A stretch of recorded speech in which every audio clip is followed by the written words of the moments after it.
Question में हमें monoatomic gas के लिए एक पीवी डायग्राम दिया गया है और हमसे पूछा जा रहा है heat absorbed by the gas. देखो पीवी डायग्राम देखने से हमें लग रहा है कि जो स्टैंडर्ड प्रोसेस हम जानते हैं, adiabatic process, isothermal process, isobaric, isochoric, उनमें से ये किसी भी कर्व को रिप्रेजेंट नहीं करता है।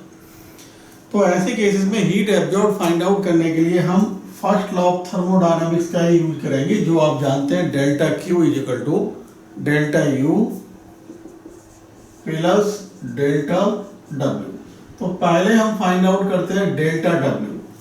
हम देख रहे हैं डेल्टा डब्ल्यू यानी area under the curve. Area under the curve A से बी तक पहुंचने में जो एरिया अंडर दी कर्व होगा वो जो मैंने लाइनिंग कर रखा है, और इसमें आप देख रहे हैं कि ए बी सी एक ट्रायंगल आता है और दूसरा आता है रेक्टेंगल ए सी डी ई। तो पहले हम ट्रायंगल का एरिया निकाल लें। ट्रायंगल का एरिया हम कह रहे हैं, इसको मैंने 1 मान लिया और इसको 2 मान लिया रेक्टेंगल को। तो A1 का मतलब है ट्रायंगल का एरिया। ट्रायंगल का एरिया आप जानते हैं 1/2 multiplied by base multiplied by height. तो बेस आप देख रहे हैं आएगा ये AC बेस होगा और ये हो जाएगा आपके पास 2B0 माइनस B0 यानी B0। तो 1/2 और बेस आ जाएगा आपके पास B0, क्योंकि यहां से यहां तक B0 ही होगा, और हाइट आ जाएगा ये आप देख रहे हैं यहां से यहां तक 2P0, यहां से यहां तक 3P0। तो ये बचेगा आपके पास P0।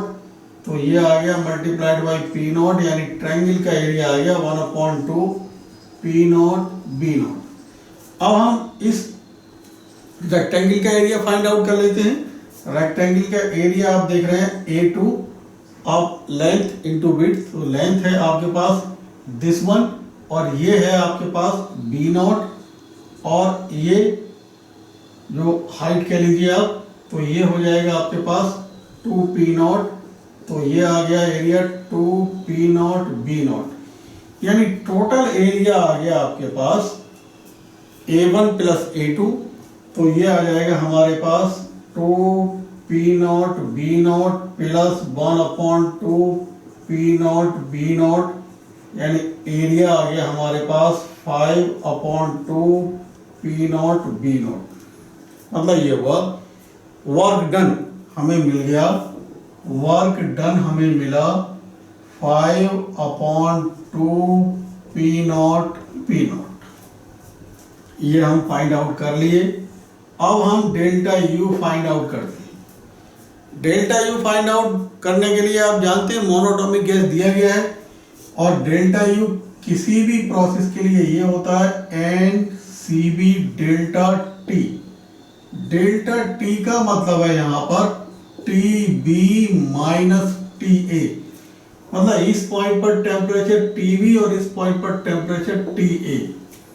हम पहले TB और TA फाइंड आउट करते हैं। इसके लिए हम PB इक्वल टू nRT का यूज करेंगे। यहाँ से T आएगा PB/nR। तो मैं जब TA लिखूंगा तो आप देख रहे हैं TA यानी इस पॉइंट पर, तो इस पॉइंट पर प्रेशर 2P0 और वॉल्यूम B0। तो प्रेशर 2P0 वॉल्यूम B0/nR। वैसे ही B पॉइंट के लिए अगर हम टेम्परेचर निकालेंगे तो वो आएगा TB, और ये आ जाएगा B पॉइंट पर प्रेशर आप देख रहे हैं 3P0 और वॉल्यूम 2B0। तो ये आएगा 3P0 इंटू 2B0/nR। तो TB आ जाएगा 6P0 B0/nR, यानी डेल्टा T आपको मिलेगा। डेल्टा T का मतलब TB माइनस TA, यानी दिस माइनस दिस। तो ये आ जाएगा आपके पास 4P0 B0/nR।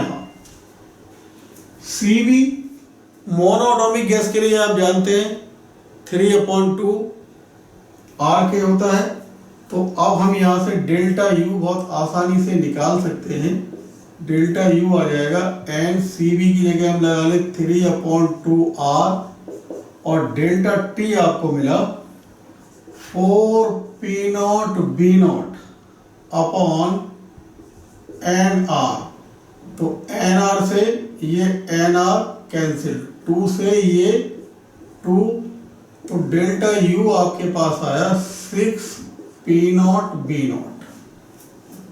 डेल्टा यू आपके पास 6 P naught B naught, और एरिया अंडर दी कर्व या वर्क डन कह लें 5/2 P naught B naught, इसमें यूज कर लीजिए तो डेल्टा यू आपको मिल जाएगा, सॉरी डेल्टा क्यू आपको मिल जाएगा। डेल्टा क्यू आएगा आपके पास डेल्टा यू की जगह 6 P naught B naught, और डेल्टा डब्ल्यू की जगह 5/2 P naught B naught।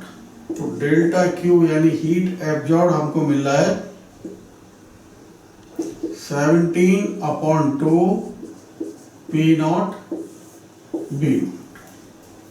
Heat absorbed in this process by the monoatomic gas when it goes from A to B is 17/2 P naught B naught।